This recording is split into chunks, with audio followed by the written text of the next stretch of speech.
Trendyol 1. Lig'in 37. haftasında 4 Mayıs 2025 tarihinde Bandırmaspor'un deplasmanda Manisa Futbol Kulübü ile oynanacak karşılaşmanın hakemi belli oldu.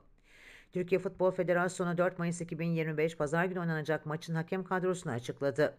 Maçı üst klasman Samsun hakemi Erdem Mertoğlu yönetecek. Mertoğlu'nun yardımcılıklarını Nurettin Dinçer Demir ve Kemal Mavi üstlenirken 4. hakem Doğu Yılmaz olacak. Geçtiğimiz hafta Bandırmaspor kendi sahasında Esenler Erokspor ile karşılaştı. Bu hafta ise deplasmanda Manisa Futbol Kulübü ile karşılaşacak olan Bandırmaspor, maç öncesi 60 puanla 4. sırada yer alırken rakibi Manisa FK 44 puanla 16. sırada bulunuyor. Müsabaka 4 Mayıs 2025 Pazar saat 16'da Manisa 19 Mayıs Stadyumunda oynanacak.